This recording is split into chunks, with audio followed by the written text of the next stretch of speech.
Jesus said the world won't be able to see him, but you'll be able to see him. How will you be able to see him? How will you be able to see what the world cannot see? It's not because you go out and buy a historically accurate artistic rendering of Jesus and hang it on your wall. By the way, we have no historically accurate artistic rendering of Jesus. It's fortunate for us, really, because I think it would simply add to our need to know him in the flesh.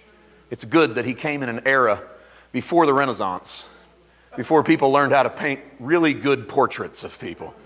So you have little more than stick figures of Jesus.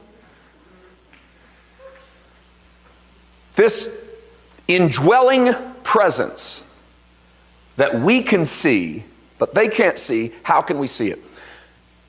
I spent 11 years pastoring a local church in Missouri, and when you do that, and when you're pastoring a local church, you get used to the formulas. You kind of get used to the routine. Nothing wrong. This is just, we're routine-oriented people. That's what we do.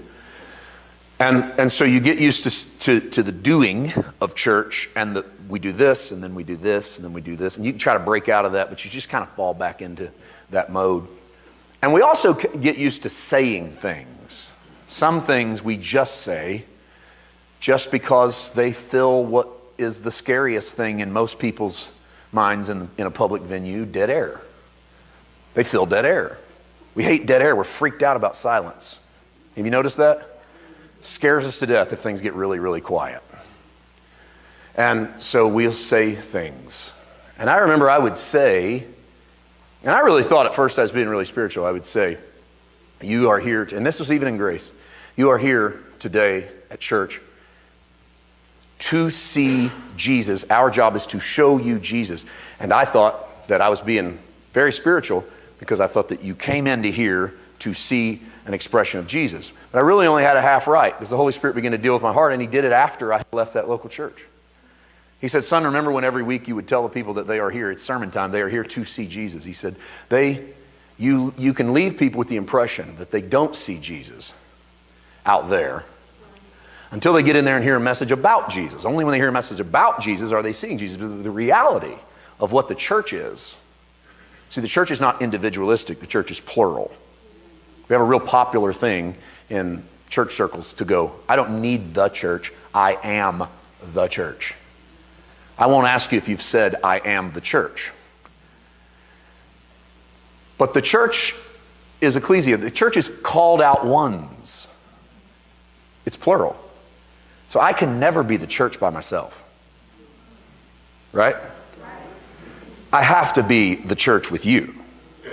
We're the called out ones. We're the body. There's a foot, there's a hand, there's ears, there's eyes, there's a nose, there's a mouth. A foot without an arm is dead. Right? It's cut off. The Holy Spirit began to move in my heart to say, emphasize, the next time you get the opportunity, begin to emphasize that when you come into community, whether community is Sunday go to meeting or someone's living room or eating a steak dinner around a table with somebody, when you go to community, go looking for Jesus, not through a sermon or a song, but through the eyes and the attitude of the person sitting across the table from you. Because the expression of Christ that you came here to see today, see, you can see Jesus in your truck, you can see Jesus at work, you can see Jesus at home, and you ought to be. But if you want to see Jesus in me, you and I are going to have to sit down together. And what the church is beautiful about the church is that we see expressions of Christ in each other. We get the back and forth of what Jesus sounds like coming out of your vessel, what Jesus looks like coming out of your vessel. And it is not a homogeneous thing. It is not that we should all end up dressing the same, talking the same, cutting our hair the same, driving the same thing, listening to the same music, liking the same writers, enjoying the same translation. No, we are wonderfully, beautifully, fearfully and wonderfully made, with individual liberty and individual desire and individual hope. And none of that should be homogenized for the greater whole. You should be who you are and allow the Jesus in you to come out next to the person next to you so that they can encounter Christ through your eyes. Amen.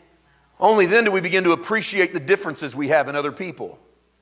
Differences that the world tries to emphasize are divisions, but they're just differences.